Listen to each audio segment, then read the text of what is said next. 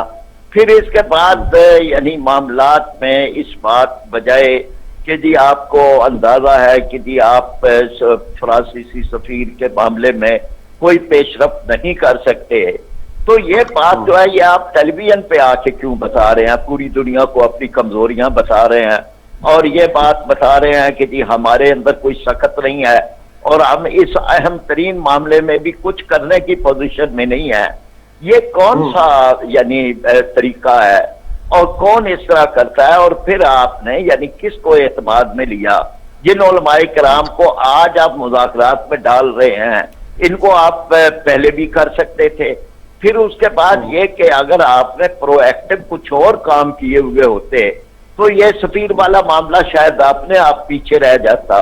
تو مطلب یہ ہے نا کہ جی بحثیت مجموعی یہ بے تدبیری کی انتہا ہے، اور اب بھی معاملات میں ابھی تک نہیں اندازہ کہ جو کچھ انہوں نے اب معاہدہ کیا ہے اس پر کتنا عمل کیا ہے، کتنا نہیں کیا، کتنا کریں گے اور کب پھر کوئی صورتحال یہ ڈال دیں گے۔ شاید خاقان عباسی صاحب کو ایک سیریس آدمی سمجھا جاتا رہا ہے، لیکن جو کچھ انہوں نے آج وہاں کیا ہے یا اگر وہ رپورٹنگ اسی طرح کی ہے تو وہ تو بہت ہی افسوسناک ہے۔ بہرحال اسپیکر کا ایک اپنا مقام ہوتا ہے اور ایوان کا ایک اپنا ڈیکورم ہے، اس کو ہر صورت مد نظر رکھنی چاہیے۔ اور آپ نے درست کہی کہ شاید خاقان عباسی جو ہے وہ ایک سیریس آدمی گنے جاتے ہیں، لیکن یہ دوسری تیسری بار ہے کہ وہ اسپیکر کے مسئلے میں بہت زیادہ غصے میں آئے ہیں۔ کیا وجہ ہے؟ یہ بات یہ کوئی بات یعنی یہ دیکھیں نا، چاہے کچھ بھی ہو آدمی کا امتحان تو تبھی ہوتا ہے نا۔ آپ سابق وزیر اعظم ہیں، یعنی آپ محض ایک رکن نہیں ہے، ایک سابق وزیر اعظم ہے، ایک پارٹی کے آپ ٹاپ کی لیڈرشپ کے اندر موجود ہیں۔ پھر اس کے بعد یہ کہ آپ کو یعنی پورے ایوان کی ایک طرح سے تربیت کرنی ہے، جو نئے لوگ آئے ہوئے ہیں، نئے نوجوان ہیں، ان کی آپ نے تربیت کرنی ہے۔ لیکن اگر آپ کا لب و لہجہ یہ ہو اور آپ بھی اس انداز کے اوپر کریں تو پھر کس طرح سے یعنی آپ کیا کر رہے ہیں، آگے کیا چیز منتقل کر رہے ہیں، دوسرے پارلیمنٹیرین کو آپ کیا دے رہے ہیں؟ تو یہ بہرحال یہ بھی ایک افسوسناک پہلو ہے۔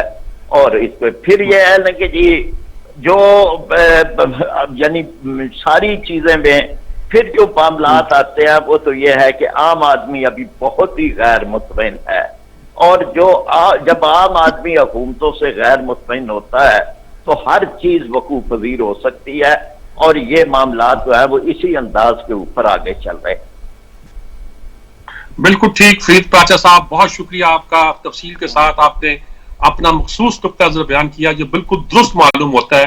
اس پر غور بھی ہونا چاہیے، تدبر بھی ہونا چاہیے، پھر یہ ریاست چل سکتی ہے، پھر یہ حکومت چل سکتی ہے، پھر یہ پاکستان کا نظام چل سکتا ہے، ورنہ ہم مشکلات پہ گرے ہوئے ہیں۔ یہی کہہ سکتا ہوں باتوں پر۔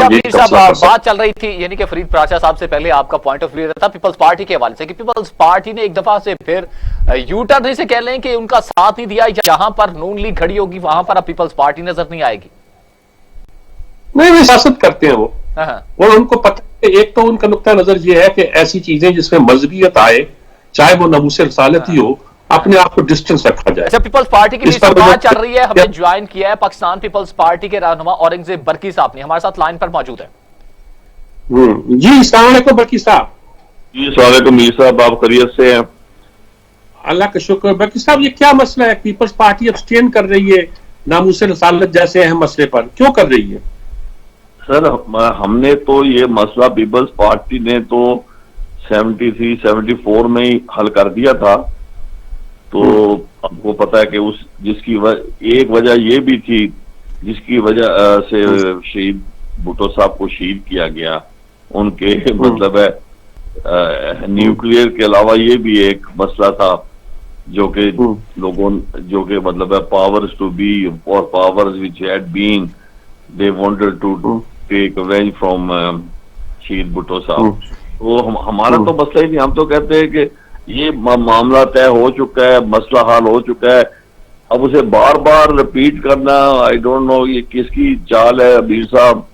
اس طرح تو ملک نہیں چل سکتے کہ کسی کے کہنے پہ سفیر کو نکال دو، نوٹ ریلائزنگ کہ یہ پرانے پاکستان ایک تو غریب بڑا ملک ہے، لوگوں سے ترلے کر کے پیسے لیتا ہے، اسلحہ ہمارے پاس ہے نہیں، ہم نے فرانس سے بھی لینا ہے اور دوسرے ملکوں سے بھی لینا ہے، تو ایک آدمی کھڑا ہو جائے اور کہے جی اس کو نکال دو، بہت ویکنس ہے گورنمنٹ کی، دے شوڈ ریزائن. کسی اور ملک میں ایسا ہوتا تو پرائم منسٹر ریزائن کر چکا ہوتا، آلریڈی کر چکا ہوتا. He would have called new fresh elections. بہت ہی مجھے سمجھ آ رہی. جی نہیں آپ نے درست فرمایا، لیکن اس کے باوجود یہ بات پارلیمنٹ میں جا کر بھی کہی جا سکتی تھی. ابسٹین کرنے کا کیا فائدہ ہوا؟ ایبسٹین کرنے کا جی کیا فائدہ ہوگا؟ ایبسٹین کیونکہ ہمارے پارٹی کے لحاظ سے تو یہ معاملہ طے ہو چکا ہے. اب پارلیمنٹ میں لانا تھا تو مذاکرات سے پہلے لے کے آتے، پہلے مشورہ کرتے پارلیمنٹ سے.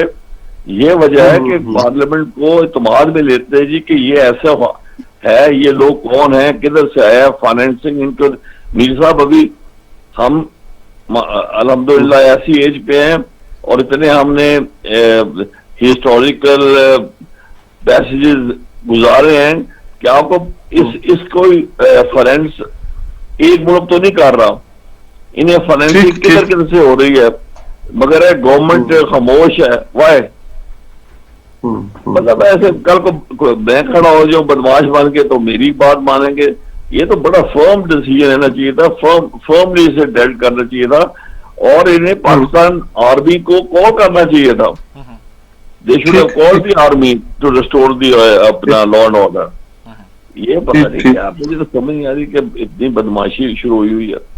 اور میر صاحب ان میں سے میں کیونکہ وہ جہاں علاقہ وہ دیکھا ہوا میں نے وہاں سلیکشن بھی 2-3 دفعہ لڑی ہے یہ چوکی ٹیم خانہ سے. بچے یہ وہ لوگ ہیں جو کل آپ جلوس نکالیں، روٹی پانی کا بندوبست کریں، یہ بچے آپ کے ساتھ چل پڑیں گے، میں نکالوں میرے ساتھ چل پڑیں گے. جو اصلی دہشت گرد قسم کے لوگ ہیں وہ تو مٹھی بھر ہے اور انٹیلیجنس ایجنسیز کو معلوم ہے کہ کون کون لوگ ہیں. پکڑ لیں انہیں. جو سعودی عربیہ سے پیسے لیتے ہیں، جو یو اے ای سے پیسے لیتے ہیں، کس کو نہیں پتا کون کدھر سے مولوی پیسہ لیتا ہے. یہ اتنی مطلب ہے کہ گھٹنے ٹیک دینے میں تو حیران ہوں جی. بہت شکریہ آپ کا بھٹی صاحب، بہت شکریہ آپ کا. بالکل درست بات ہے جی. دیکھیں یہ ہے پیپلز پارٹی کا مخصوص نقطہ نظر. وہ ایک انڈیپینڈنٹ پروگریسو لبرل جماعت ہے اور ان مسائل پر بھی وہ اپنا ایک نقطہ نظر رکھتی ہے. اس کو بیان کرنے میں اس طریقے سے کام لیتی ہے. وہ ہر قسم کے تشدد دہشت گردی جو ہے اس کے خلاف ہے، اس پہ کوئی شک نہیں ہے، لیکن اس مسئلے پر وہ اپنے آپ کو انوالو نہیں کرنا چاہتی. پھر بھی اس کے بہت سے ارکان بہت سی باتیں کہہ جاتے ہیں جو ہو سکتا ہے کہ عام سیاسی جماعتوں کا مرکز جو کہنے سے اجتناب کرے. یہ سب پیپلز پارٹی کی ہمت جرت کہہ لیجیے یا اس کی حکمت عملی کہہ لیجیے، کچھ بھی کہہ لیجیے. بہرحال یہ ساری صورتحال ایسی ہے جس پر ہمیں تشویش تو ہے اور اس تشویش کا اپائے کیا ہے یہ میں کچھ نہیں کہہ سکتا. صحیح ہے. میر صاحب ہمیں بریک پر جانا ہے. اپنے ناظرین کے ساتھ ایک سوال رکھتا چلوں کہ جس پر وزیر اعظم عمران خان صاحب نے کہا ہے کہ مسلم ممالک کو اس چیز پر یک زبان کرنا ہوگا کہ گستاخ نبی کو کڑی سے کڑی سزا دی جائے. اس پر تمام مسلم ممالک کو یک زبان کرنے میں وزیر اعظم عمران خان صاحب کیا کامیاب ہو سکیں گے کہ یہ نہیں ہو سکیں؟ کیا وہ سٹیج پر کھڑے ہیں؟ اس پر گفتگو کریں گے ایک بریک کے بعد. ہمارے ساتھ رہیے.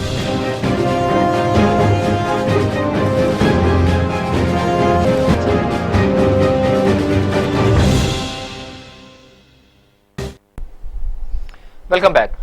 بریک پر جانے سے ناظرین پہلے بات ہو رہی تھی کہ قومی اسمبلی میں فرانس کے خلاف جو قرارداد پیش کی گئی ہے اور دوسری جانب اس پر کیا کیا معاملات چل رہے ہیں، اپوزیشن کہاں پر سٹینڈ کر رہی ہے، پیپلز پارٹی کہاں سٹینڈ کر رہی ہے اس تمام معاملات میں اور حکومت کہاں سٹینڈ کر رہی ہے. میر صاحب کیسے دیکھ رہے ہیں؟ وزیر اعظم صاحب نے کہا کہ تمام مسلم ممالک کو یک زبان اور یکجا ہو جانا چاہیے اس معاملے میں، اس کے لیے یعنی کہ اب محنت بھی کرنی چاہیے. میر صاحب آپ ہمیں سن پا رہے ہیں؟ جی بالکل سن رہا ہوں. اچھا میر صاحب اسی پر گفتگو کرنے کے لیے ہمارے ساتھ ٹیلی فون لائن پر موجود ہیں بریگیڈیئر فاروق حمید صاحب. انہوں نے ہمیں جوائن کیا. جی فاروق حمید صاحب ہمارے ساتھ ہیں، ان سے بات کرتے ہیں. السلام علیکم بریگیڈیئر صاحب. سر وعلیکم السلام. السلام علیکم سر، آپ خیریت؟ ٹھیک ہے سر میر صاحب. سر اللہ کا شکر جی. اچھا میں سوال یہ کر رہے ہیں کہ کیا ہم کہتے ہیں کہ self assume leader of the Muslim world بننا چاہ رہے ہیں کہ ہماری قیادت میں میری قیادت میں لے کے سب کو چلوں گا، مسلم امہ ان کو لیڈر مان لے گی؟